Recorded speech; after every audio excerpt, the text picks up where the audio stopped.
സെക്രട്ടേറിയറ്റിലെ സ്ത്രീ ജീവനക്കാർ നേരിടുന്ന ലൈംഗിക അതിക്രമ പരാതി അന്വേഷിക്കുന്ന ചെയർപേഴ്സണും പൊതുഭരണ വകുപ്പ് സ്പെഷ്യൽ സെക്രട്ടറിയുമായ ഷൈനി ജോർജിനെ സ്ഥലം മാറ്റി. സംസ്ഥാന ബാലാവകാശ കമ്മീഷൻ സെക്രട്ടറിയായിട്ടാണ് മാറ്റി നിയമിച്ചത്.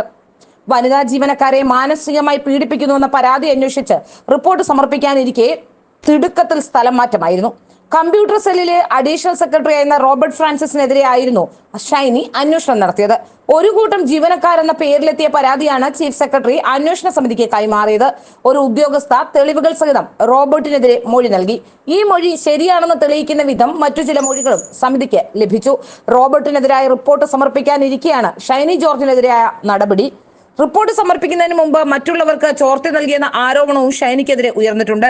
ഇതിനിടെ വിരമിച്ച റോബർട്ട് ഫ്രാൻസിസിനെ കരാർ അടിസ്ഥാനത്തിൽ മുഖ്യമന്ത്രിയുടെ പരാതി പരിഹാര സെല്ലിൽ വീണ്ടും നിയമിക്കാനും നീക്കം ആരംഭിച്ചു കഴിഞ്ഞു.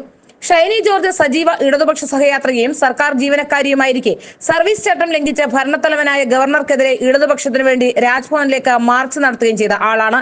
അന്ന് ഇവർക്കെതിരെ പരാതി ഉയർന്നപ്പോൾ മുഖ്യമന്ത്രി ഉൾപ്പെടെയുള്ളവർ സംരക്ഷിക്കുകയായിരുന്നു.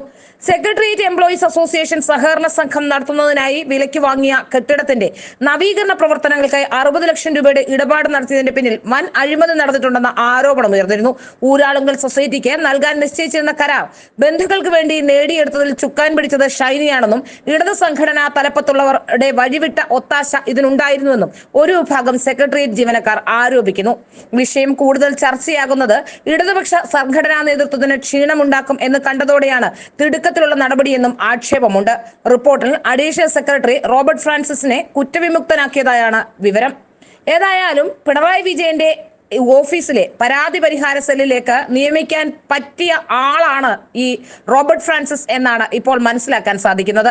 ഇടതുപക്ഷത്തെ തൊട്ടാൽ അല്ലെങ്കിൽ ഇടതുപക്ഷ പിണറായി വിജയനുമായി ബന്ധമുള്ള ഇടതുപക്ഷ പ്രവർത്തകരെ ആരെങ്കിലും തൊട്ടാൽ അപ്പോൾ അവർ തെറിക്കുമെന്നാണ് മനസ്സിലാക്കാൻ സാധിക്കുന്നത്. എന്നാൽ നേരത്തെ സർക്കാർ ജീവനക്കാരിയായിരിക്കെ സർവീസ് ചട്ടം ലംഘിച്ചപ്പോഴും ഒരു തരത്തിലുള്ള നടപടിയും ഷൈനിക്കെതിരെ ഉണ്ടായിരുന്നില്ല എന്നതും ശ്രദ്ധേയമാണ്.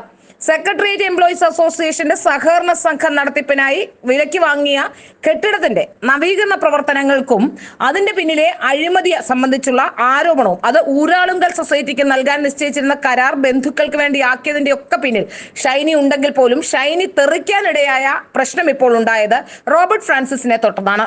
ഇപ്പോഴും പാർട്ടി കോടതികൾ പാർട്ടിയുമൊക്കെ സജീവമായി തന്നെ ഇത്തരം പെണ്ണുപിടിയന്മാരെ രക്ഷിക്കാൻ രംഗത്തുണ്ട് എന്നുള്ളതിന്റെ സൂചനയായി തന്നെ വേണം ഈ വിഷയത്തെ കാണാനും. പാർട്ടി കോടതികൾ നിലനിൽക്കുന്നുണ്ട് എന്ന് നേരത്തെ ജോസഫൈൻ പറഞ്ഞത് ശരിവെക്കുന്നതാണ് ഇത്തരത്തിലുള്ള നടപടികളെന്ന് പറയാതിരിക്കാനും തരമില്ല.